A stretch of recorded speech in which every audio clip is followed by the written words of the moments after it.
దేశవ్యాప్తంగా గణతంత్ర దినోత్సవ వేడుకలు అద్భుతంగా జరుపుకుంటున్నాం. ఈ క్రమంలో ఒక ముఖ్యమైన వ్యక్తిని మీకు పరిచయం చేసే ప్రయత్నాన్ని ఇవాళ జనగలం చేస్తోంది.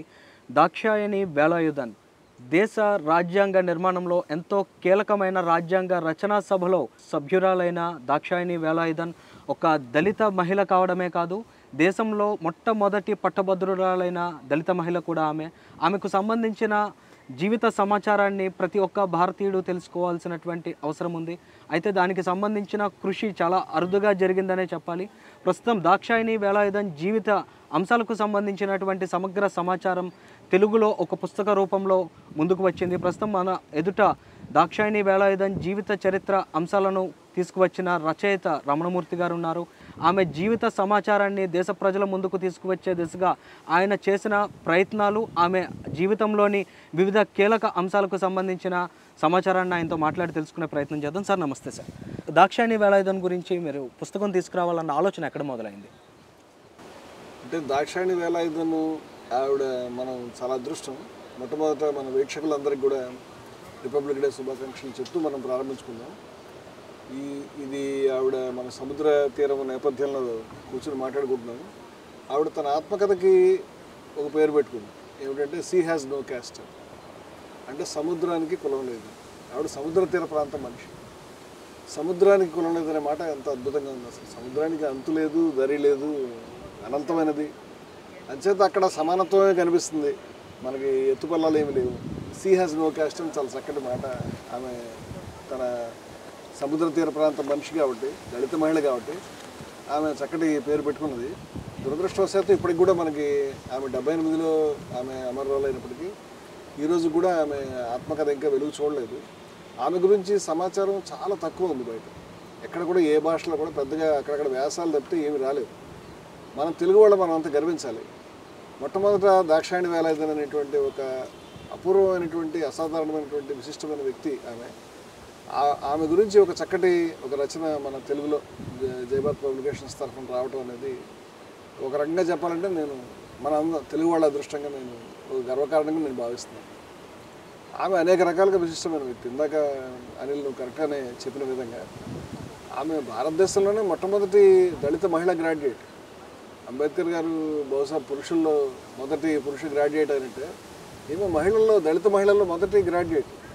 అందున ఆశ్చర్యం అంటే సైన్స్ గ్రాడ్యుయేట్. ఆ రోజుల్లో సైన్స్ గ్రాడ్యుయేషన్ అంటే అదేమీ మజాక్ కాదు, సైన్స్ గ్రాడ్యుయేట్. పైగా అత్యంత ఘోరమైనటువంటి కులకట్టడలు అమల్లో ఉన్నటువంటి కేరళ ప్రాంతంలో, చాలా నిబంధనలు ఉన్నటువంటి ప్లేస్లో ఆమె హై స్కూల్ వెళ్ళేటప్పుడే మొట్టమొదట ఈ పైట వేసుకున్నటువంటి మొదటి పై వస్త్రాన్ని ధరించడం అనేది అక్కడ నిషిద్ధం కింద కొన్ని కులాలకి. వాటిని ధిక్కరించి ముందుకు వచ్చినటువంటి దళిత మహిళగా అక్కడికే ఒక రికార్డు సృష్టించింది. ఆమె జీవితం అంతా వేసే ప్రతి అడుగు ఒక రికార్డు చేసుకుంటూ వెళ్ళడమే. ఆమె వేసిన ప్రతి అడుగు కూడా చరిత్రను సృష్టించడమే ఆమె చేసిన పని. ఆ సాహసం ఉంది ఆమెకు. ఆమె పేరే దాక్షాయణి అనే పేరే ఒక ఆశ్చర్యం. దాక్షాయణి అనేటువంటి ఆ గంభీరమైనటువంటి పేరు. దాక్షాయణి అంటే దక్షుడి కూతురు ఉమాదేవి అంటే శక్తి కేంద్రం. అటువంటి పేరుని అసలు దళిత బాలిక పెట్టుకునే పరిస్థితి లేదు ఆ రోజుల్లో. పిచ్చి పిచ్చి పేర్లన్నీ పెట్టుకునేవాళ్ళు. మన ప్రాంతంలో కూడా దళితులకి లేకపోతే కింది కులాలకి వెర్రయ్య అని, పుల్లయ్య అని రకరకాల పేర్లు ఉంటాయి. కానీ అటువంటి పేర్లు అగ్రకులాల్లో మనకు కనిపించవు. సమరసింహారెడ్డి, వీరసింహారెడ్డి లాంటి పేర్లే ఉంటాయి. ఈమెకి దాక్షాయణి అనే పేరు పెట్టడం అనేది దానికి అదే తల్లిదండ్రులు చాలా ధైర్యం చేసి, చాలా గొప్పగా ఒక సాహసం చేసి వాళ్లే పెట్టినటువంటి పేరు. ఆమె ధైర్యంగా స్కూల్కి వెళ్ళింది. వాళ్ళ కుటుంబం అంతా కూడా చాలా సాహసమైనటువంటి కుటుంబం. వాళ్ళు రాళ్ళు పడుతున్నా, అవహేళనలు వస్తున్నా, చీత్కరిస్తున్నా, తిడుతున్నా తట్టుకుని వాళ్ళు పై చదువులు చదువుకున్నారు, ధిక్కరించారు. అదే సమయంలో ఆమె హై స్కూల్ చదువుకుంది. అదేవిధంగా సైన్స్ గ్రాడ్యుయేట్ అయ్యింది. అక్కడితో ఆమె జర్నీ ఆగలేదు. అక్కడి నుంచి ఆమె రాజ్యాంగ రచనా సభ దాకా వెళ్ళగలిగింది. మొట్టమొదట కొచ్చిన్ కౌన్సిల్లోకి వెళ్ళింది. అంటే ఒక స్కూల్ టీచర్ ఉద్యోగం చేసింది. స్కూల్ టీచర్ ఉద్యోగం చేస్తే మనకి ఎక్కడికి ఏమి ఇంతకు దాటి వెళ్ళేట్టు కనిపించట్లేదు, ఇంకా ముందుకు వెళ్ళాలనే అభిప్రాయంతో ఆమె ధైర్యంగా అక్కడ దాకా వెళ్ళింది. గాంధీజీ వంటి వ్యక్తితోటి ఆమెకి సాన్నిహిత్యం, పరిచయం ఏర్పడ్డాయి. స్వాతంత్ర పోరాటంతో ఆమెకి ఒక పరిచయం ఏర్పడింది. ఆమె దాంట్లో కూడా తన స్థాయిలో తను పాల్గొన్నది. ఈ విధంగా ఎన్నో విశిష్టతలు. గాంధీ గారు స్వయంగా ఆమె తన ఆశ్రమంలో వాళ్ళు పెళ్లి చేశాడు. ఆమెకిను వేలాయుధన్ అనేటువంటి ఆమె సహచరుడు, ఆమె భర్తకి, వాళ్ళిద్దరికి కూడా పెళ్లి చేసింది స్వయంగా గాంధీజీ. అంటే ఒక రకంగా కూతురులో చూసుకున్నాడు. ఈ రకంగా ఉండి మన రాజ్యాంగ రచనా సభ ఇవాళ మన రాజ్యాంగం రిపబ్లిక్ డే మనం చెప్పుకున్నామంటే రాజ్యాంగం ఈ రోజు నుంచి అమల్లోకి వచ్చింది అని. ఈ రాజ్యాంగం అనేటువంటి దాన్ని సృష్టించింది రాజ్యాంగ రచనా సభ.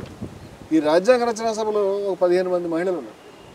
ఒకే ఒక అవుట్ ఆఫ్ 299 299 మంది దాకా ఉన్నారు. దాంట్లో ఒకే ఒక వ్యక్తి, ఒక దళిత మహిళ దాక్షాయణి వేలాయుధన్. ఆ రకంగా చరిత్ర భారతదేశం ఉన్నంతకాలం ఏనాటికి చిరస్థాయిగా ఉండేటువంటి చరిత్ర ఇది. ఇటువంటి చరిత్ర మిగతా వాళ్ళకి తెలియదు, చాలా బాధాకరమైన విషయం.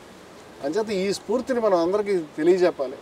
దళిత మహిళలకే కాదు, మొత్తం మహిళలకి, భారతదేశంలో ప్రతి ఒక్క మనిషికి కూడా ఈ యొక్క ధైర్యాన్ని, ఆమె యొక్క సాహసాన్ని మనం తెలియజెప్పాలని కోరుకుంటూ, ఈమె తీసుకురావాలి తెలుగులోకి అనేటువంటి ఉద్దేశంతో ఇప్పటికి కూడా అది సమగ్రమైన చరిత్ర అని మనం అనుకోవట్లేదు. ఆ మాట రాసి ఉంది. ఇది ఒక పరిచయం అవడానికి అది 300 పేజీలు, 330 పేజీలు, 40 పేజీల దాకా వచ్చింది. కానీ ఆ పుస్తకం అనేది ఇప్పటికి కూడా ఒక పరిచయం, ఇంట్రడక్షన్. అంటే ఆవిడ చేసినటువంటి వర్క్. ఎందుకు ఇంట్రడక్షన్ అంటే ఆవిడ గురించి తెలియాల్సిన విషయాలు ఇంకా ఎక్కువ ఉన్నాయి. ఆ విషయాలు ఇంకా బయటకు రావట్లేదు. ఆ సోర్సెస్ మనకు ఓపెన్ అయ్యే కొద్ది కూడా, ఉదాహరణకి ఆవిడ ఆటోబయోగ్రఫీ కానీ, లేకపోతే ఆవిడకి సంబంధించినటువంటి ఇంకొంచెం సమాచారం కానీ మనకి ఇంకా వెలుగులోకి వచ్చే కొద్దీ ఖచ్చితంగా ఆవిడ గురించి సమగ్రమైనటువంటి విశేషాలతో ఆవిడ జీవిత చరిత్ర రూపొందించడం సాధ్యం అవుతుందని అనుకుంటూ, అప్పటిదాకా మనం ఆగకూడదు. ఎందుకంటే చనిపోయి కూడా 4 దశాబ్దాలు దాటిపోయింది, 4.5 దశాబ్దాలు. అందువల్ల ఒక పుస్తకాన్ని తీసుకొద్దామని తెలుగులోకి తీసుకురావడం, దానికి అద్భుతమైన రిసెప్షన్ ఉంది.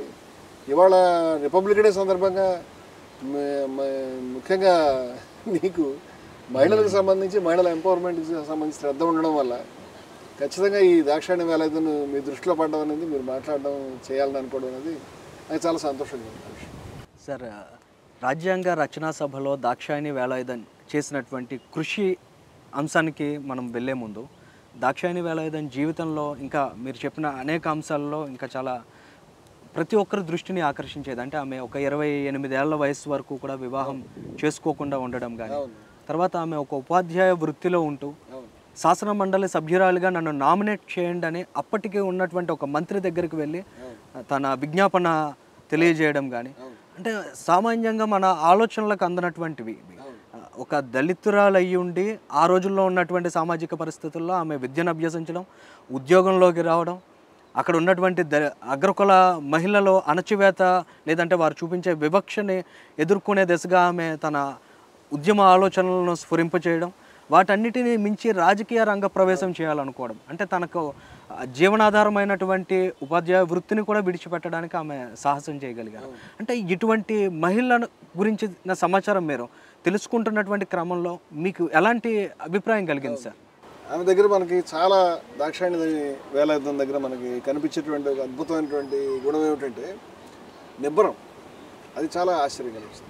మామూలుగా మనకు విప్లవకారులు, పోరాట యోధులంతా కూడా ఆగ్రహంతో మండిపడి దాన్ని బదలు కొట్టేస్తారు. ఆ క్రమంలో వాళ్ళు ఏమైపోయినా కూడా వాళ్ళు పర్వాలేదని అదొక పోరాట పద్ధతి, దాన్ని మనం తప్పట్టాల్సిన అవసరం ఏం లేదు. దాక్షాయణి వేలాయుధన్ చాలా ముందు చూపు, చాలా నిబ్బరము, సహనము, చాలా గొప్ప పోరాట స్ఫూర్తి కలిగినటువంటి వ్యక్తి. అందుచేత ఆమె చేసే పోరాటం ఏ విధంగా ఉంటుందంటే, ఇవాళ నేను ఏమి ఎదుర్కొంటున్నా కానీ భవిష్యత్తులో ఆ స్టెప్ అక్కడ పడాలి, నేను ఇంకా ముందుకు వెళ్ళాలి, అక్కడికి వెళ్తేనే ఎక్కువ తెలియజేయగలుగుతాను. ఇందాక కరెక్ట్గా నువ్వు చెప్పినట్టు ఆమె స్కూల్ చదువు కాకుండా సైన్సే చదవాలి. సైన్స్ గ్రాడ్యుయేషన్ చదివితేనే వీళ్ళంతా ఏమనుకుంటున్నారు, సైన్స్ గ్రాడ్యుయేషన్ ఓన్లీ అగ్రకులాలు చదువుతారు. అసలు దళితులు గ్రాడ్యుయేటే కావడమే ఆశ్చర్యమైనటువంటి రోజుల్లో ఆమె సైన్స్ గ్రాడ్యుయేట్ కావడానికి ప్రయత్నించడం అనేది చేస్తే, ఆ కాలేజీలో ఆమె చదువుకుంటున్న కాలేజీలో ఒక దళిత మహిళ సైన్స్ గ్రాడ్యుయేషన్ దీంట్లో జాయిన్ అయింది కోర్సులో అనేది ఒక పెద్ద న్యూస్ అయిపోయి, విలేకరులంతా కూడా కెమెరాలు పట్టుకుని నోట్లు పెట్టుకుని ఈమెను చూడాలి, ఈమెను ఫోటో తీయాలి, ఈ వెళ్తున్న విషయాన్ని వార్త కింద అక్కడ ఉన్నటువంటి చిన్న చిన్న పత్రికల్లో ఆ రోజుల్లో అందరానికి పూర్వం కదా వేయాలని కాపలా కాస్తూ గడి దగ్గర కూర్చుంటే ఈమెను పట్టుకోలేకపోయారు వాళ్ళు ఎవరు కూడా. ఈ గురించి చదువుతున్న కాలం అంతా కూడా ఒక ఫోటో తీయలేకపోయారు. కారణం ఏంటంటే దళిత మహిళ అంటే ఇట్లా వంగిపోయి, లేకపోతే భయంగా, లేకపోతే మెరుగ్గా ఉంటుంది, లేకపోతే వాళ్ళకి కొన్ని అంచనాలు ఉన్నాయి దాని మీద. ఆమె అలా ఉండేది కాదు.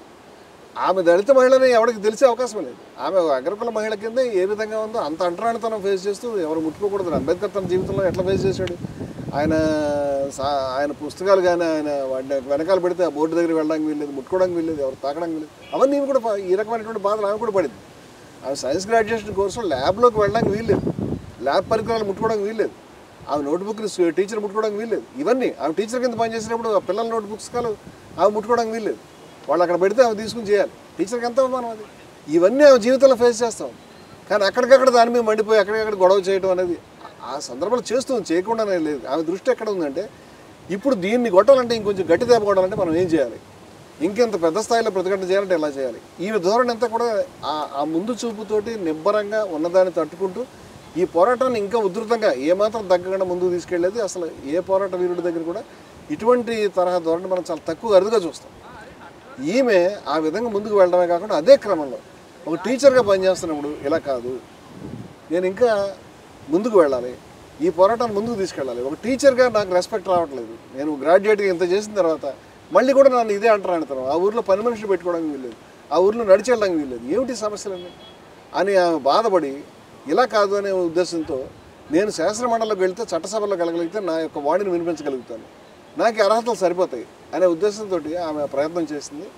అక్కడి నుంచి ఆమెకి గుర్తింపు కలిగి ఆమె చేసే కృషికి ఆమె ఖచ్చితంగా ఆమె మంచి వక్త, మంచి విశ్లేషకురాలు, మంచి గ్రౌండ్ వర్క్ చేస్తూ మాట్లాడే మనిషి, ఏదైనా సరే విద్వేషం లేకుండా కూడా మాట్లాడే మనిషి, చక్కటి పరిష్కారాలు చూపగలిగిన విశ్లేషకురాలు, నాయకురాలు. కాబట్టి ఆమెని కాంగ్రెస్ పార్టీ వాళ్ళు అప్పుడు అర్థం చేసుకుని ఆమెను రాజ్యాంగ రచన సభకి ఎంపిక చేసుకోవడం అనేది, గాంధీ గారితో ఆమె సేవాగ్రామంకి వెళ్ళటం, వాళ్ళ మధ్య ఆమె పట్ల సదావగాహన కలిగి ఉండడం, స్వాతంత్ర పోరాటం పట్ల ఈ పాజిటివ్ యాటిట్యూడ్, వీటన్నిటి వల్ల రాజ్యాంగ రచన సభలో ఒక చరిత్ర సృష్టించింది దళిత మహిళగా దాంట్లో ఎంటర్.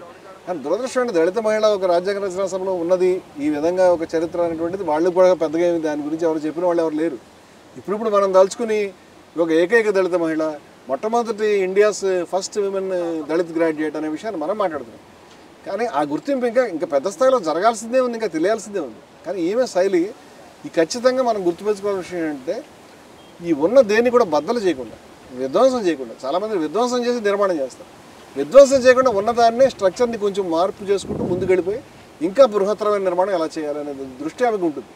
అందుకని ఆమె ఎప్పుడు కూడా విద్వేషపూరితమైనటువంటి మాటలు కానీ విధానం కానీ లేకుండా జాతిని మొత్తం ముందుకు తీసుకెళ్ళాలి, దళితులను ముందుకు తీసుకెళ్ళాలి, మహిళలను ముందుకు తీసుకెళ్ళాలనే విషయం మీద చక్కటి దళిత స్పృహ, చక్కటి మహిళా స్పృహ కలిగి ఉంటూ చాలా గొప్ప ఆదర్శప్రాయంగా రాజ్యాంగ రచన సభలో వ్యవహరించడం అనేది మనకు కనిపిస్తుంది. రాజ్యాంగం అద్భుతం దోహదం చేస్తుంది, నేను చిన్న దోహదం కాదు, నేను చాలా ఐడెంటిఫై అవుతాను ఆ విషయం మీద. ఆమె చేసిన పని అనేది అందరూ తెలుసుకోవాల్సి, ముఖ్యంగా విద్యార్థులు తెలుసుకోవాలి, మహిళలు తెలుసుకోవాలి. ఈ జనరేషన్ వాళ్ళు మీ ఛానల్ ద్వారా కూడా ఈ పుస్తకాన్ని గురించి, ఈ కృషిని గురించి, పుస్తకానే కాదు మామూలుగా కూడా దాక్షాయణి వేలాయుధం ఎటువంటి వ్యక్తి అనేటువంటిది అందరికీ ప్రొజెక్ట్ కావాలని నేను కోరుకుంటున్నాను. అంత గొప్ప విజయాలు సాధించారు ఆమె. అంటే ఆమె జీవితం అంతా కూడా ఒక పోరాట యోధురాలుగా ఆమె ముందుకు సాగినటువంటి పరిస్థితి.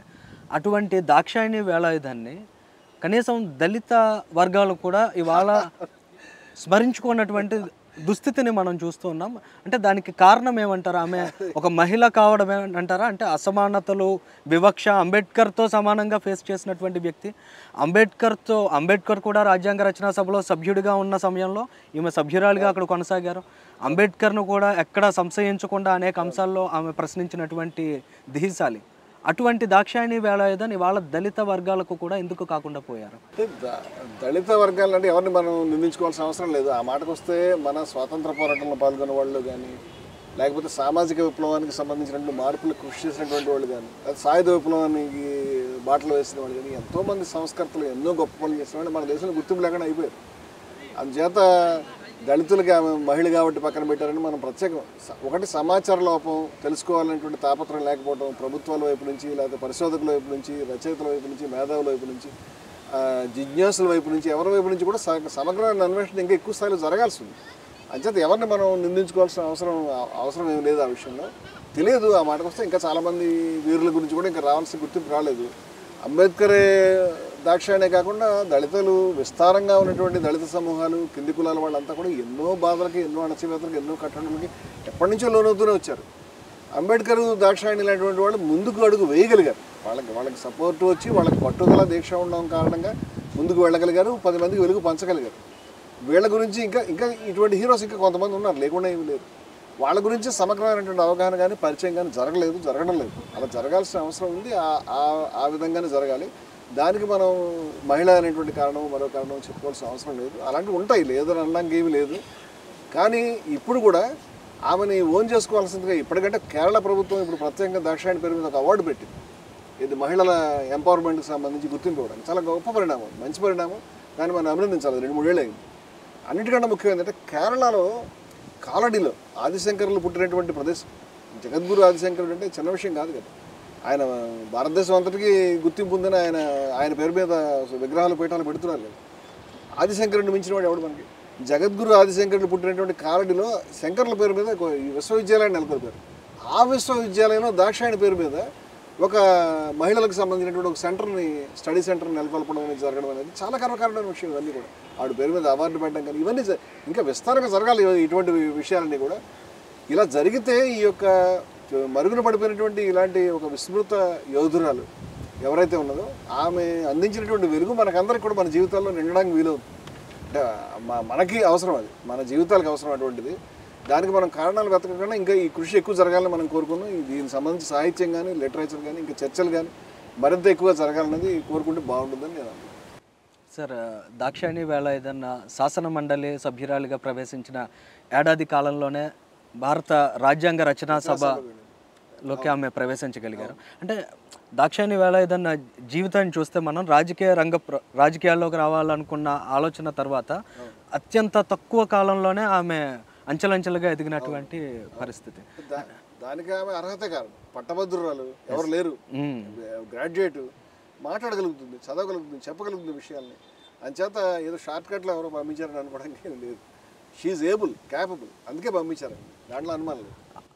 ఆమె తన ఆశయాలను, లక్ష్యాలను నిర్దేశించుకునే క్రమంలో కూడా నాకు అన్ని అర్హతలు ఉన్నాయనే విషయాన్ని చాలా దృఢ నిశ్చయంతో ఆమె ప్రకటించుకున్నటువంటి పరిస్థితిని కూడా మనం చూసాం సార్. అంటే ఇటువంటి మహిళ రాజ్యాంగ రచనా సభలో అడుగుపెట్టిన తర్వాత ఆమె అక్కడ కనబరిచినటువంటి ముద్ర గురించి మీరు ఏం చెప్తారు? చాలా అద్భుతం అండి. రాజ్యాంగ రచనా సభలో ఆమె యొక్క దోహదాన్ని గురించి నేను పేజీలు రాజ్యాంగ రచనా సభలో మన కాన్స్టిట్యూయెంట్ అసెంబ్లీ ప్రొసీడింగ్స్ అన్నీ కూడా వాల్యూమ్స్ రూపంలో చాలా హెవీ వాల్యూమ్స్ వచ్చినాయి. సముద్రాలు వాటిలో దూకితే మనకి డే టు డే ప్రొసీడింగ్స్ అన్నీ కూడా కనిపిస్తాయి. మనకి రాజ్యాంగం ఎలా నిర్మాణం అయింది, రచనా సభ ఏ విధంగా పనిచేసింది, దాంట్లో ఎవరెవరు ఏం పనిచేస్తారు అనేది విస్తారంగా మనకి దొరుకుతూ ఉంది ఈ డిస్కషన్. దాంట్లో దాక్షాయణి పార్టీని మనం చూస్తే నేను ఫస్ట్ అప్రిషియేట్ చేసే దాక్షాయణి యొక్క దృక్పథాన్ని, ఆమె యొక్క ఆలోచన తీరునికి నేను ముగ్ధురాలే, నిజంగా ఆమెకి నమస్కరిస్తాను. ఎందుకంటే మేము ఇప్పుడు జయభారత్ ఉద్యమంగా పనిచేస్తాం. జయభారత్ ఉద్యమంగా మేము కానీ, లేకపోతే వ్యక్తిగా నేను కానీ ఏం కోరుకుంటామో నిజంగా ఒక మాటలో చెప్పాలంటే దాక్షాయణి ఏ మాటలైతే అక్కడ రాజ్యాంగ రచనా సభలో చెప్పిందో ఆ మాటలని కొనసాగిస్తే చాలని అనుకుంటాను. ఇంకేమన్నట్టు ఆమె చాలా గొప్ప విషయాలు చెప్పింది. ఆమె యొక్క సమగ్రమైనటువంటి విద్వేషరహితమైనటువంటి పురోగామి దృక్పథానికి నిజంగా దండం పెట్టాలి.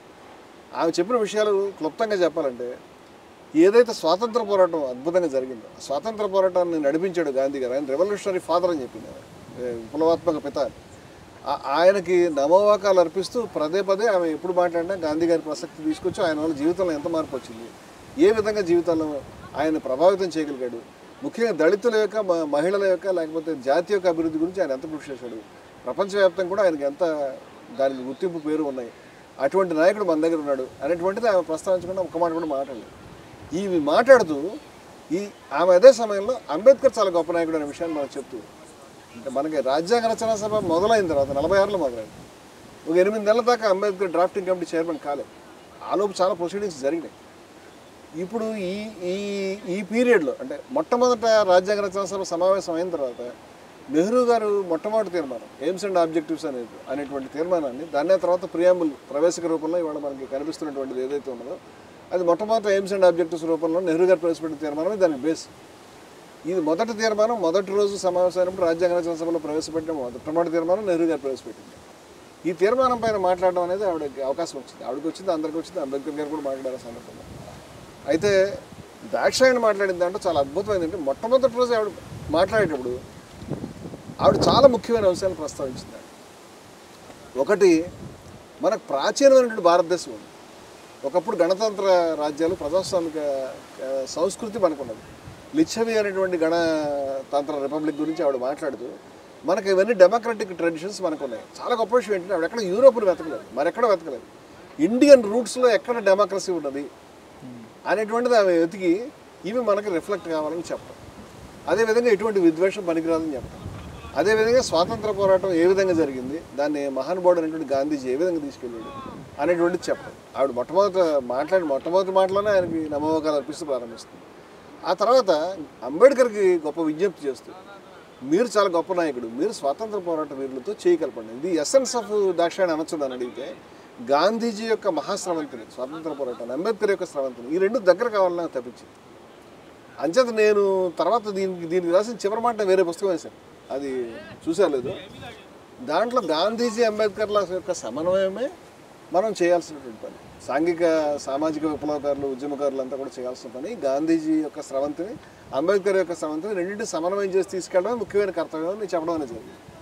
ఆ సందర్భంలో అంబేద్కర్ అపీల్ చేస్తా, మీరు రండి, చేయి కలపండి, ఇది జాతి అంతా కలిసి ముందుకెళ్లాల్సిన సమయం, ఇంకా చాలు, మన బ్రిటిష్ వాళ్ళు వెళ్ళిపోయారు. అంచేత ఈ జాతిలో ఉన్నటువంటి విభేదాలని పక్కన పెట్టేద్దాం, మీరు ఈ స్వాతంత్ర పోరాటం యొక్క శిబిరంతో మీరు చేయి కలపండి అని డైరెక్ట్గా అపీల్ చేయడం అనేది చాలా గుండెల్ని కదిపేసేటువంటి గొప్ప హిస్టారిక్. ఎవరి వాల్యూ తగ్గించకుండా మాట్లాడింది ఆమె. అదే సందర్భంలో ఆమె కమ్యూనిస్టుల గురించి కూడా మాట్లాడుతూ, మీ యొక్క స్ఫూర్తి బయట నుంచి వస్తుంది, చాలా పొరపాటు, మీరు ఇండిపెండెన్స్ మూవ్మెంట్లో చాలా మిస్టేక్స్ చేస్తున్నారు, మీరు రాంగ్ డైరెక్షన్లో తీసుకెళ్తారు, చేయకండి అలాంటి పనులు అనేది కూడా వాళ్ళకి చెప్తూ, అలాగే ఆమె ఆ ప్రసంగంలో కాకుండా తర్వాత మాట్లాడారు, సోషలిజం గురించి మాట్లాడడం, ఆర్థికమైనటువంటి మార్పు కూడా కావాలని కోరటం. అంటే అదొక ప్రధానమైన, నెహ్రూ గారు సోషలిజం మాట్లాడేవాడు, అందరూ సోషలిజం మాట్లాడేవారు, నెహ్రూ గారు ఫస్ట్ స్పెషల్ సోషలిజం మాట్లాడాడు. అలాగే కమ్యూనిస్ట్ పార్టీ నుంచి కూడా ఈ ఆర్థికమైనటువంటి సమానత్వం సిద్ధించాలని ఆ కేరళలో ఆ ఇన్ఫ్లుయెన్స్ ఉన్నది. సో ఈమె సోషలిజం అనేటువంటిది కూడా ఎక్కడ వదిలిపెట్టలేదు, ఆర్థికమైనటువంటి సమానత్వం కావాలి, ఈ రకమైనటువంటి అసమానతలు పోవాలి, దళితులు వెనకబడి ఉండడం కాదు ముందుకు రావాలి, రిజర్వేషన్లు అనేవి తాత్కాలికంగా ఉండేటువంటి ఇవి చంకకర్ర లాంటివి తీసి పారగాల్సినవి, ఉండాల్సిన ఫరెవర్ ఉండాల్సింది కాదు, భవిష్యత్తులో మనం వీటిని వదిలిపెట్టి ముందుకు వెళ్ళాల్సిన అవసరం ఉంది. అంచేత ఈ సేఫ్ గార్డ్స్ మనకు అవసరమే, కానీ ఈ సేఫ్ గార్డ్స్ పర్మనెంట్ అయితే కాదు, అవసరం లేదు. అల్టిమేట్గా సొసైటీలో అందరూ ముందుకు వెళ్ళి కులం అనేది నిర్మూలించబడి ముందుకు పురోగమించాలి అనే దాంట్లో ఆవిడ మాట్లాడిన ప్రతి మాట, ఆవిడ చేసిన ప్రతి పని, ఆవిడ గొంతెత్తి మాట్లాడినప్పుడు ఆవిడ చాలా వివరంగా నోట్స్ రాసుకుని, అలాగే అదే సమయంలో రాజ్యాంగ రచనా సభ ప్రొవిజనల్ పార్లమెంట్ కూడా వ్యవహరించింది. అప్పుడు ప్రజా సమస్యలు కూడా ఆవిడ ప్రస్తావించేది. అప్పుడు కూడా చాలా మంచి గ్రౌండ్ వర్క్ చేసుకుని మాట్లాడేటువంటి విధానం ఆవిడ దగ్గర ఉండేది. అంచేత ఏదో ఒక మహిళ అవసరం కదా అని మహిళను కూర్చోబెట్టారు, ఏదో వీళ్ళంతా బొమ్మల్లాగా అక్కడ కూర్చుని ఉన్నారు, ఎవరో చేశారన్నా ఏమీ లేదు. అంచేత చాలా ఎఫెక్టివ్ కంట్రిబ్యూషను, చాలా వాల్యుబుల్ కంట్రిబ్యూషను, ఆమె మాత్రమే చేయగలిగిన కంట్రిబ్యూషన్ ఆమె కాన్స్టిట్యూయెంట్ అసెంబ్లీకి చేసింది. అందుచేత ఆ కృషికి రాను మనకి ఎక్కువ అర్థం చేసుకునే కొద్దీ కూడా మన విషయాలు తెలుసుకునే కొద్దీ మన సమాజంలో ఎక్కువ వికాసం రావడానికి వీలవుతుంది అనేది నా ఉద్దేశం. ఆ కృషి కొనసాగించాల్సిన అవసరం ఉందని కోరుకుంటున్నాను. ఏదైతే సమన్వయం గురించి ఆమె మాట్లాడింది, గాంధీ అంబేద్కర్ యొక్క సమంతి యొక్క సమన్వయం ఇవాళ కూడా అవసరం, అలాగే విద్వేషరహితంగా ముందుకు తీసుకెళ్ళడం అది ఇవాళ కూడా అవసరమే, కుల నిర్మూలన ఇవాళ కూడా అవసరమే, ఆర్థిక అసమానతల అంతరాల నిర్మూలన ఇవాళ కూడా అవసరమే. అవి మాట్లాడే ప్రతి సబ్జెక్ట్ రెలవెంట్, చాలా అద్భుతమైనటువంటి పాయింట్స్ ఉన్నాయి, ఇవన్నీ కూడా ముందుకు తీసుకెళ్లాల్సిన విషయాలు నేను కోరుకుంటున్నాను.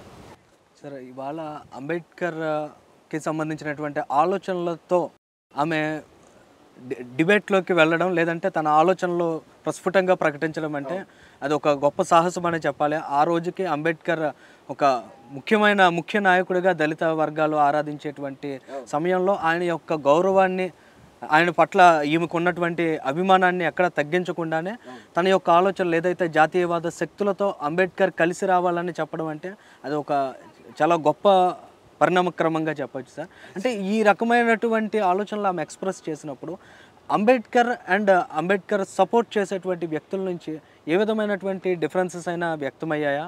దాన్ని మేము ఎలా ఎదుర్కొన్నారు? ఒక విషయం అంటే అంబేద్కర్ అంటే మనం ఆ విషయాన్ని ఎవరైనా బాధపడి ఇబ్బంది పడి ఏమైనా మనం విమర్శిస్తారో తెలియదు, కానీ అంబేద్కర్కి ఇవాళ మనకి ఉన్నటువంటి ప్రామినెన్స్ ఏదైతే పబ్లిక్ కానీ లేకపోతే ఇంటలెక్చువల్స్ కానీ గవర్నమెంట్స్ కానీ చూస్తూ ఉన్నాయో ఆ రోజు అంత ప్రామినెన్స్ అయితే లేదు అక్కడ. అంటే పెద్ద జాతీయవాద శిబిరం అని చెప్పండి, స్వాతంత్ర పోరాట శిబిరం అనేది కాంగ్రెస్ పార్టీ చాలా పెద్ద పార్టీ. ఆయన ఒక మెంబర్గా ఎలక్ట్ అయిన తర్వాత కాంగ్రెస్ పార్టీకి ఒక పాలసీ, అది కూడా గాంధీజీ పెట్టినటువంటి పాలసీ. ప్రపంచంలో ఎక్కడ జరిగిన ఒక విషయం ఇక్కడ జరిగింది ఏమిటంటే, ప్రపంచంలో ఎక్కడైనా ఒక విప్లవానికి ఒక ఉద్యమానికి నాయకత్వం, స్వాతంత్ర ఉద్యమానికి నాయకత్వం వహించి ఒక పార్టీ కానీ ఒక శిబిరం కానీ అధికారంలోకి వచ్చిన తర్వాత వాళ్ళు నిరాఘాటంగా పరిపాలిస్తారు, వాళ్ళ నాయకుడు పరిపాలిస్తారు. మన భారతదేశంలో అలా ఉద్యమానికి నాయకత్వం వహించి ఎదురు లేకుండా నాయకత్వం వహించినటువంటి గాంధీజీ అధికార పీఠాలను కన్నెత్తి చూడలేదు, ఆయన కానీ ఆయన వారసులు కానీ. ఆయన ఎప్పుడు పీఠానికి దూరంగానే ఉన్నాడు, అదొక విచిత్రం. రెండో విచిత్రం ఏంటంటే ఆయన ఇంకో విషయం చెప్పాడు, ఈ అధికారం స్వతంత్రం అనేది దేశానికి వచ్చింది తప్పితే కాంగ్రెస్ పార్టీ కాదని గుర్తుపెట్టుకోండి, మీరు మర్చిపోద్ది చెప్పాడు. కాంగ్రెస్ పార్టీ స్వతంత్రం రాలే, దేశానికి వచ్చింది, కాంగ్రెస్ పార్టీ తెచ్చింది అంతే. దేశానికి స్వతంత్రం అంటే దేశంలో అందరూ నిన్ను వ్యతిరేకించే వాళ్ళు కూడా దేశంలో ఉన్నవాళ్ళే, వాళ్ళు కూడా స్వతంత్రం వచ్చింది. అంచేత ప్రభుత్వం అనేది వాళ్ళని కూడా రిఫ్లెక్ట్ చేయాలి. అందువల్ల జాతీయ ఉద్యమానికి అంటే స్వాతంత్ర ఉద్యమానికి అలాగే కాంగ్రెస్ పార్టీకి వ్యతిరేకంగా పనిచేసిన శక్తులు కలుపుకెళ్ళాలి అనేటువంటి ఉద్దేశంలో అనేక మంది వ్యక్తుల్ని మొట్టమొదటి ప్రభుత్వంలో ఇన్వాల్వ్ చేయడానికి ప్రయత్నం జరిగింది. దాంట్లో భాగంగా శ్యామప్రసాద్ ముఖర్జీని, అంబేద్కర్ని, అలాగే కమ్యూనిస్టులు అయితే ఆ రోజు బాయ్కాట్ చేసి ఇంకా స్వాతంత్రం రాలేదని నల్ల జెండాలు చూపిస్తారు. లేకపోతే వాళ్ళు కూడా ఇన్వాల్వ్ చేసేవారు. యశ్వంతరావు గారిని ఎవరో ఒకళ్ళు మంత్రి ఒకళ్ళు తీసుకునేవారు. వాళ్ళు మిస్ అయ్యారు అనవసరంగా ఆ తెలివితక్కువ పనిచేసి.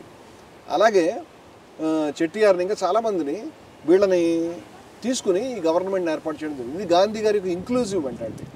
దాంట్లో భాగంగానే దగ్గరకు తీసుకోవాలి, క్యాబినెట్లో తీసుకోవాలి, రాజ్యాంగ రచనా సభలో కూడా బాధ్యతలు ఇవ్వాలనేటువంటి జరుగుతున్నప్పుడు ఈవిడ మాట్లాడుతూ ఆ ట్యూన్లో మాట్లాడుతుంది. అంబేద్కర్ వైపు వాళ్ళు రెస్పాండ్ అయ్యారంటే అంబేద్కర్ వైపు వాళ్ళు రెస్పాండ్ అవ్వడానికి ఈవిడ అంబేద్కర్ని ఏమి అటాక్ చేయడం లేదు, విమర్శించట్లేదు. మీరు రండి కలిసి రండి అని చెప్తున్నారు, స్వాగతం చెప్తున్నది. అంచేత వాళ్ళు హర్షించడానికి చెప్తే బాధపడడానికి ఏమి లేదు. మరొకటి ఏంటంటే ఈవిడ దగ్గర అర్థం చేసుకోవాల్సిన ఒక అద్భుతమైన విషయం, బహుశా ఎవరికి లేదేమనుకోండి ఇలాంటి క్వాలిటీ, ఏమిటంటే ఈవిడ దగ్గర మొదట ఎవరి మీద విమర్శలు చేసినా విద్వేషం లేదు.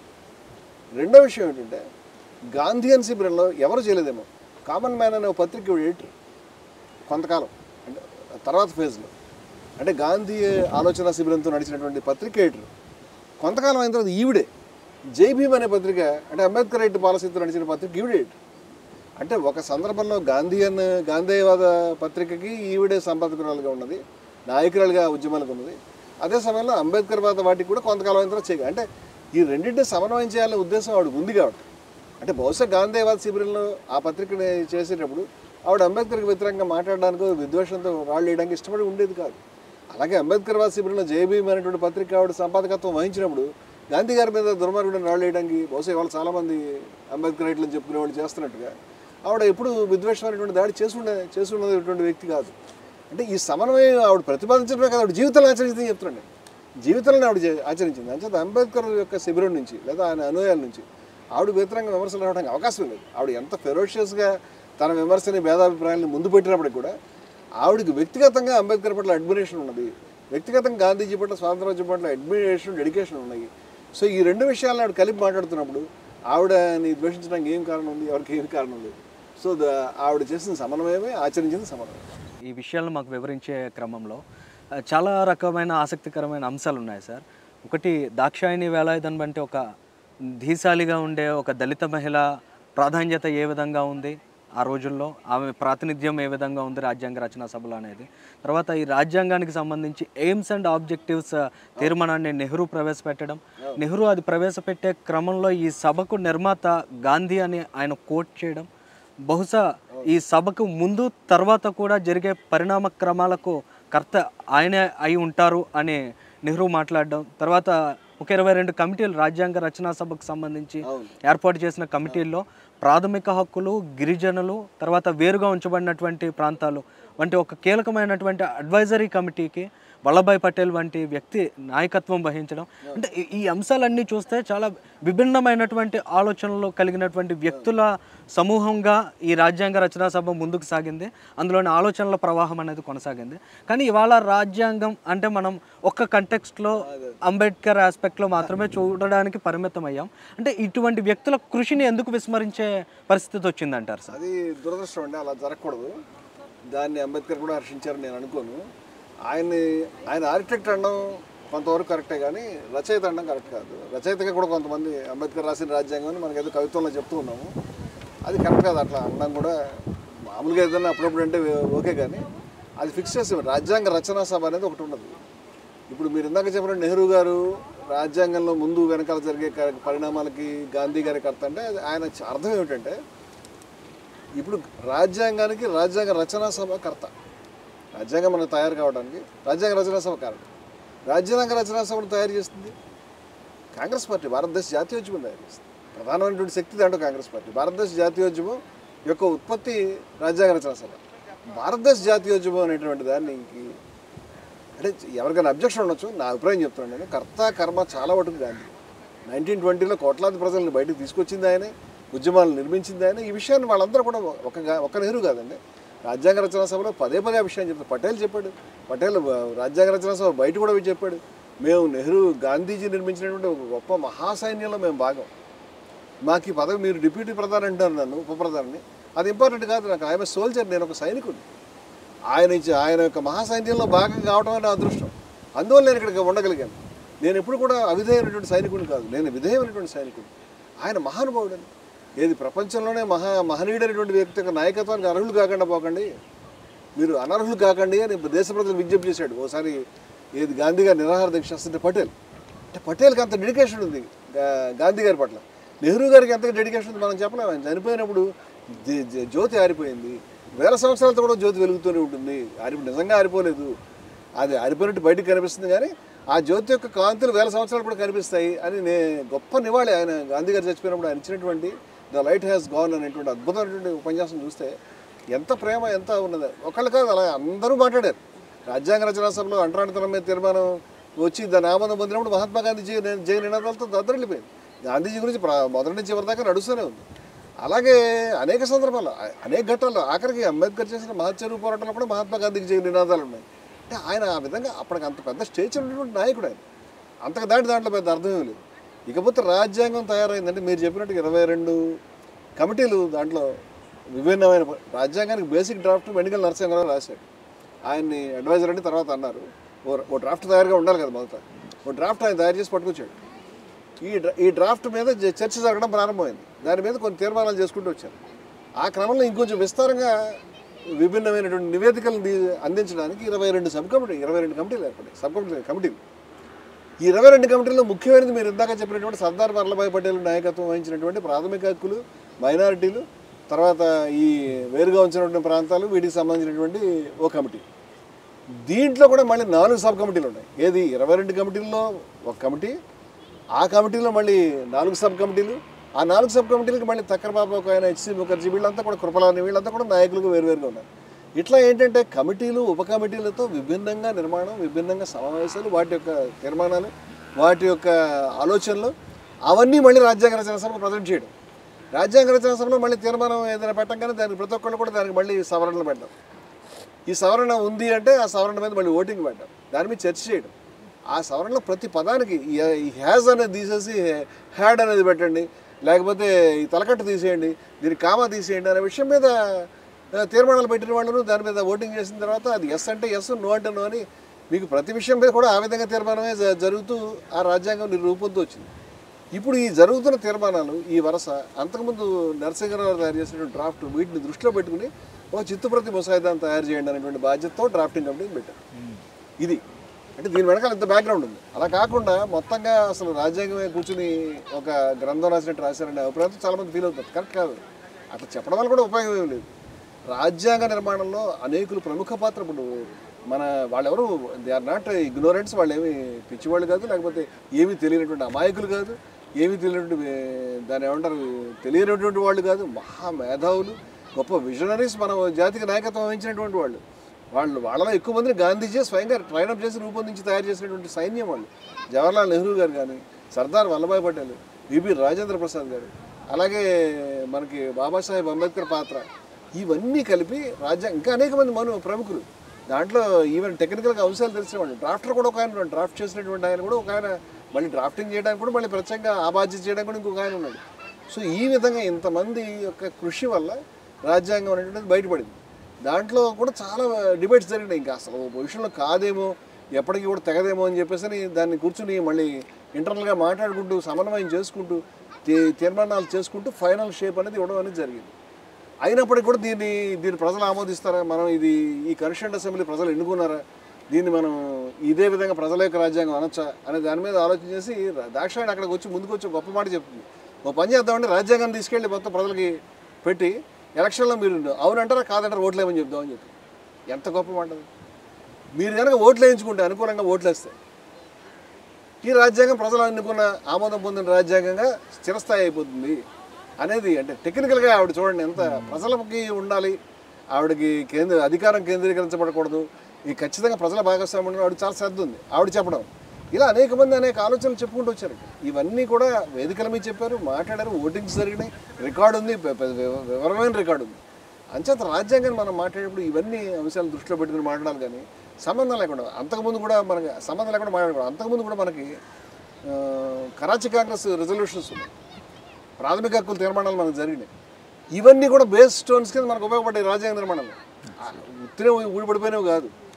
ప్రతిదాన్ని కూడా ఏది ఎలా డెవలప్మెంట్ జరుగుతుందో కాంగ్రెస్ పార్టీలో ముఖ్యంగా సర్దార్ పటేల్, నెహ్రూ వాళ్ళిద్దరూ కూడా నాకు తెలిసి నా అవగాహన ప్రకారం ప్రతి చిన్న విషయాన్ని కూడా వాళ్ళ యొక్క సమన్వయంతో వాళ్ళు దాన్ని మాట్లాడుతూ మెప్పిస్తూ దానికి ముందే ఇప్పుడు ఉదాహరణకు మన బడ్జెట్ ఆమోదం పొందాలంటే అక్కడ ముందర ఆ శాసనసభ పక్షాలు సమావేశం అవుతూ రేపు పొద్దున ఎవరెవరు మాట్లాడాలి, ఏం చేయాలి, ఎవరు ఎట్లా అబ్జెక్ట్ చేయొచ్చు, చేయకూడదు, ఎంతవరకు వెళ్ళాలి, ఆమోదించాలా వద్దా, వీటన్నింటినీ ప్రతి పార్టీ ప్రిపేర్ చేసుకుంటారు కదా. అలాగే వాళ్ళ పార్టీల తరఫున ప్రిపేర్ చేసుకుని మర్నాడు ఆ రాజ్యాంగ రచన సభకు రప్పించి చర్చలు చేయించి వాళ్ళ చేత ఆమోదాలు విభిన్న పక్షాలతో మాట్లాడి సమన్వయం చేసుకుంటూ వచ్చి వాళ్ళు ఒక చక్కటి రాజ్యాంగం తీసుకురావడానికి చాలా అపారమైన కృషి చేశారు. వాళ్ళందరూ కూడా మనం ధన్యవాదాలు చెప్పుకోవాలి. కానీ దీన్ని మనం అలా చూడడం కరెక్ట్ కాదు. అది అలాగని బాబాసాహెబ్ అంబేద్కర్ ఏమీ చేయలేదు, ఆయన సంబంధం లేదని ఆయన మీద దాడి చేయడం అది కూడా కరెక్ట్ కాదు. రాజ్యాంగ రచనా సభలో ఆయన పాత్ర ఆయన పోషించారు, రాజ్యాంగ రచనా సభలో అందరి పాత్రలు అందరూ పోషించారు. అందువల్ల ఫైనల్గా రాజ్యాంగం తయారైంది. దీనికి ఈ రాజ్యాంగ రచనా సభని అంబేద్కర్ని అక్కడ ఇన్వాల్వ్ చేయడం కానీ రాజ్యాంగ రచనా సభ నిర్మాణంలో కానీ మన జాతీయోద్యమ సంప్రదాయాలు ఎప్పటి నుంచో వస్తున్నాయి. వాటన్నింటి మనం పక్కన పెట్టలేం. వీటన్నింటి కూడా మనం తలుచుకోవాల్సిన అవసరం ఉందని నేను కోరుకుంటున్నాను. దాక్షాయణి వేలాయుధన్ గురించి మాట్లాడుతున్నాం. ఆమె ఒక దళిత మహిళగా ఉండి రాజ్యాంగ రచనా సభలో ఉన్నారు. అంబేద్కర్ కూడా ఒక దళితుడిగా రాజ్యాంగ రచనా సభలో ఆయన డ్రాఫ్టింగ్ కమిటీ చైర్మన్గా వ్యవహరించారు. కానీ ఎంతోమంది దళిత సభ్యులు అక్కడ రాజ్యాంగ రచనా సభలో ఉండి ఏ విధమైనటువంటి గుర్తింపుకు నోచుకోనటువంటి పరిస్థితి ఉంది. అటువంటి వ్యక్తుల గురించి మనం ఈ సందర్భంగా ప్రస్తావించుకోవడం సబ్ అనే ఆలోచనతో మాట్లాడుతున్నాం. చాలా మంది పేర్లు సుమారుగా 14-15 మంది పేర్లు దళిత యాక్టివిస్టులు ఎవరైతే నాయకులు ఎవరైతే ఈ సంక్షిప్త పరిచయాల పేరు మీద చాలామంది పేర్లు దీంట్లో రాసేవాళ్ళు. ఇది ఆ రకంగా చాలా వాల్యుబుల్ డాక్యుమెంట్ ఇది. మునిస్వామి పిళ్ళై, సర్దార్ నాగప్ప, జైపాల్ సింగ్ ముండా, హేమచంద్ర ఖండేకర్, ఉపేంద్రనాథ్ బర్మన్, మోను మోహన్ దాసు, సంతన్ కుమార్ దాసు, యశ్వంత్ రాయ్, ధర్మప్రకాష్, చంద్రికారామ్, సోనావనే, ఎంబి వైశ్య, వీళ్ళంతా కూడా దళిత అంటే నా దృష్టిలో అక్కడ దొరికినటువంటి స్కాంట్ ఇన్ఫర్మేషన్ తోటి సుమారు 12 మంది కృషి గురించి మనం వీళ్ళ చర్చలు వీళ్ళ అభిప్రాయాలు రావడం జరిగింది. దీంట్లో వాళ్ళందరి గురించి కూడా ముఖ్యంగా వాళ్ళందరి చర్చలు వాళ్ళందరి యొక్క కంట్రిబ్యూషన్ వాళ్ళ వాదనలు మనం ముగ్ధుని చేస్తాయి. ముఖ్యంగా ఖండేకర్ అనేటువంటి ఆయన చెప్పింది మనకు చాలా షాకింగ్గా ఉంటుంది. వాళ్ళు చాలా మైన్యూట్గా దళిత స్పృహతో విషయాలు స్టడీ చేసి రాజ్యాంగానికి సంబంధించినటువంటి దాంట్లో వాళ్ళ యొక్క అభిప్రాయాలు చెప్తూ చాలాసార్లు అభిప్రాయాలు ఒక ప్రధానమైన స్రవంతికి అంబేద్కర్కో లేకపోతే అక్కడ మాట్లాడుతున్నటువంటి ప్రధాన వ్యక్తులు వ్యతిరేకంగా కూడా ఉన్నాయి. అవన్నీ మాట్లాడుతూ సమన్వయం చేసుకుంటూ సరైనటువంటి గొప్ప రాజ్యాంగం ఇక్కడ తయారు కావాలి, ప్రజలకు ఉపయోగపడాలి అనేటువంటి ఒక స్ఫూర్తితో పనిచేసినటువంటి వాళ్ళు వీళ్ళందరి కృషిని కూడా మనం తలుచుకోవాలి. చాలా చక్కగా చెప్పారు. నా వరకు నేను వీళ్ళని కొంతమందిని దీంట్లో వివరంగా రాశాను. జైపాల్ సింగ్ ముండా అంటే ఎంత గొప్ప వ్యక్తి అండి. షెడ్యూల్ ట్రైబ్స్ యొక్క ఆర్గ్యుమెంట్ ఏ విధంగా అంబేద్కర్ బయట మన కోర్టు కట్టుకుని ఏ విధంగా అయితే ఆయన విదేశాల్లో చదువుకుని చాలా ఒక ప్రైడ్ కింద మనం ఎలా ఫీల్ అవుతాము. జైపాల్ సింగ్ ముండా ఒక షెడ్యూల్ ట్రైబ్ మనిషి అయి ఉండి ఆయన ఒక పెద్ద ప్లేయరు, ఆయన గొప్ప ప్లేయర్ అయి ఉండి ఆయన మళ్ళీ వెనక్కి వచ్చిన తర్వాత ఆయన ఇక్కడ ఆ ప్లేయింగ్ దాన్ని పక్కన పెట్టి మళ్ళీ రాజ్యాంగ సభలోకి వచ్చి ఇప్పుడు మనకి ఆదివాసీ మూలవాసీ ఆర్గ్యుమెంట్ అదంతా ఆయన చెప్పింది, అంబేద్కర్ చెప్పలేదు. అంబేద్కర్ అలాంటి ఆర్గ్యుమెంట్స్ ఆర్యన్ ద్రావిడం దానికి వ్యతిరేకమైంది. కానీ జైపాల్ సింగ్ ముండా ఆర్గ్యుమెంట్స్ అని చెప్పాడు. అంటే షెడ్యూల్ ట్రైబ్స్కి సంబంధించినంత వరకు అంబేద్కర్ అయితే చాలాసార్లు మనకి రాజ్యాంగ రచనా సభలోకి ఎంటర్ అయ్యే ముందు కూడా వాళ్ళకి ఓటు హక్కు ఉండాలా లేదనే విషయం మీద కూడా నేను 1-2 సార్లు ప్రస్తావిస్తున్నాను. ఈ విషయాన్ని ఇప్పుడు కాదు 10 ఏళ్ళ నుంచి చెప్తానే ఉన్నాను. నాకేమి మొహమాటలేదు సత్యాలు చెప్పడానికి. వాళ్ళకి ఓటు హక్కు ఇవ్వకూడదు అనేటువంటి సందర్భంలో ఆయన ఇవ్వకూడదని మాట్లాడినటువంటి విషయాలు కూడా ఉన్నాయి. దాన్ని ఎదుర్కొనేటువంటి తక్కర పాపాలంటే వాళ్ళు దాన్ని ఎదుర్కొనే సందర్భాలు ఉన్నాయి. కానీ అసలు షెడ్యూల్ ట్రైబ్స్ తరఫున గట్టి పోరాటం చేసినటువంటి వాళ్ళు ఎవరు ఉన్నారనేది మనం చూస్తే జైపాల్ సింగ్ ముండా గురించి ఉంది. సరే, వాళ్ళ పార్లమెంటరీ వ్యవస్థ ఎలా ఉందనేది చూస్తున్నాం మనం. చాలామంది సభ్యులు అరకొర జ్ఞానంతో సభ్యులుగా ఎంటర్ అవుతున్నటువంటి పరిస్థితి. కానీ ఆ రోజుల్లో ఆమె చాలా తీక్షణంగా అధ్యయనం చేయడం, విషయాల పట్ల అవగాహన ఏర్పరచుకోవడం, సమగ్రంగా విషయాలను వివరించేటువంటి దాంట్లో ఆమె ఒక గొప్ప దిక్సూచిగా వ్యవహరించినటువంటి పరిస్థితి. దాక్షాయణి వేలాయుధన్ నుంచి ఇవాళ మన పార్లమెంట్లో కానీ చట్టసభల్లో ఉన్నటువంటి సభ్యులు ముఖ్యంగా నేర్చుకోవాల్సిన తెలుసుకోవాల్సిన అంశాల గురించి మీరు ఏం చెప్తారు సార్? ఇవాళ ప్రజాప్రతినిధులతో అంత ఈజీగా పోల్చలేము. ఆ రోజున ప్రజాప్రతినిధుల గురించి కూడా గాంధీ గారు చాలా బాధపడి మీకు డబ్బును లేకపోతే అధికారం పిచ్చి లేకపోతే మరేదో తప్పితే ఇంకేం లేదని తీవ్రంగా విమర్శలు చేసి కాంగ్రెస్ని రద్దు చేయమని చెప్పిన సందర్భాలు ఉన్నాయి. ఆ రోజే ఆయన భరించలేకపోతే వేరే విషయం. కానీ ఆ రోజుకి ఈ రోజుకి మనం పోల్చడం అసలు సాధ్యమే కాదు. ఎందుకంటే ఆ రోజు ప్రజా సంక్షేమమే పరమావధిగా నైతికత మూలంగా ప్రజల పురోగతి గురించి నేను జీవితం అంకితం చేస్తాను, ప్రజల సేవకుడిని అనేటువంటి అభిప్రాయంతో పనిచేసేటువంటి వాళ్ళు మాట్లాడేటువంటి వాళ్ళు చాలామంది ఉండేవారు.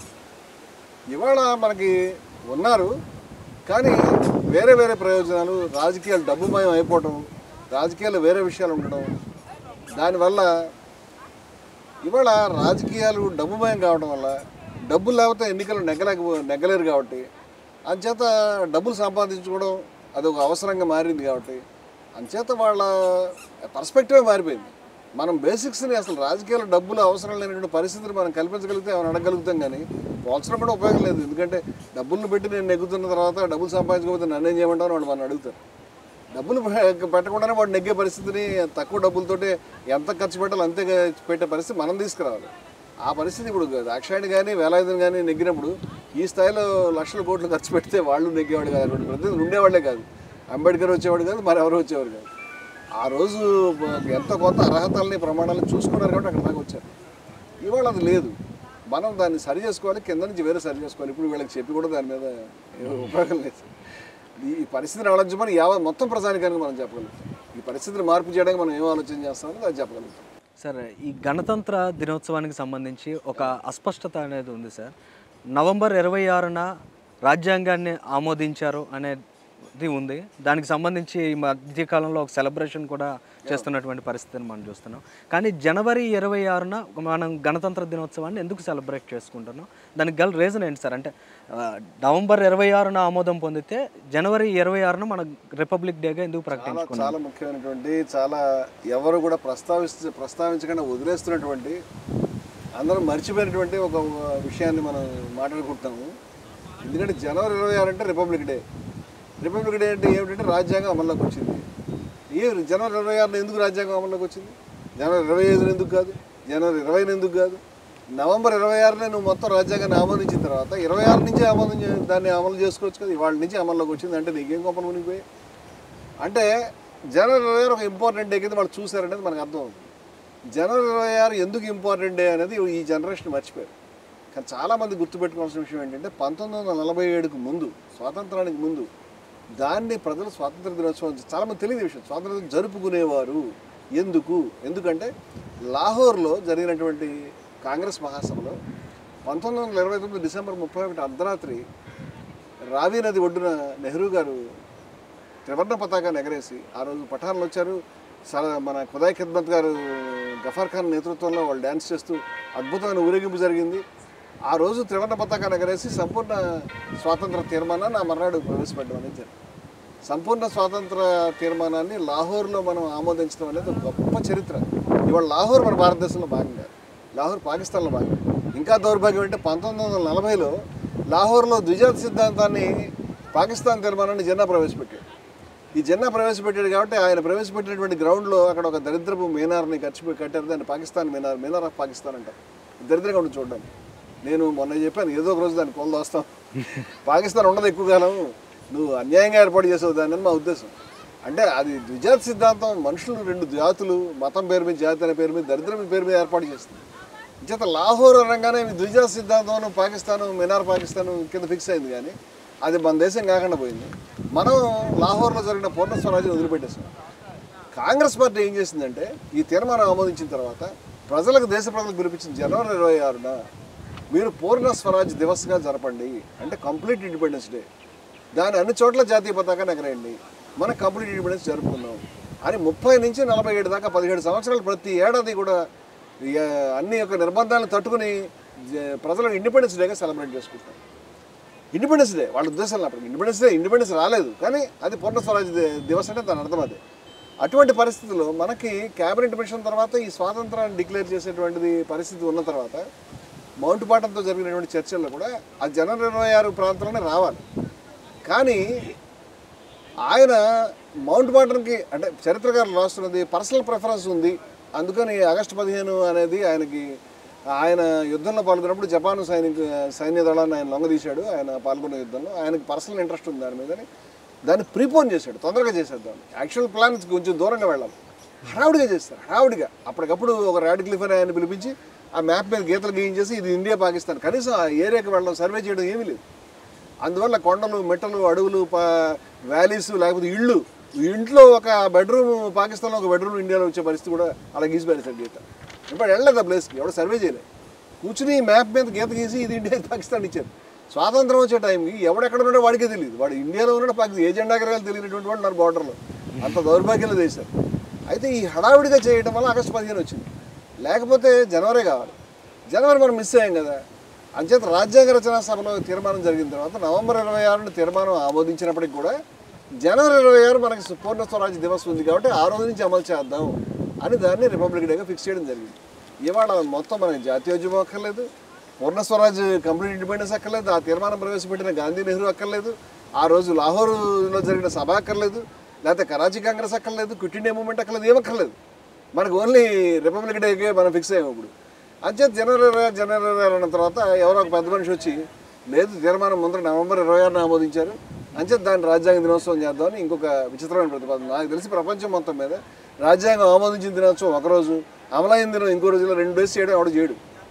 మరి చేస్తున్నారు సరే రాజ్యాంగం కదా మళ్ళీ రెండోసారి తలుచుకుంటే తప్పేంటని మేము కూడా దాన్ని ఎందుకు ఇలా అని అంటలేదు.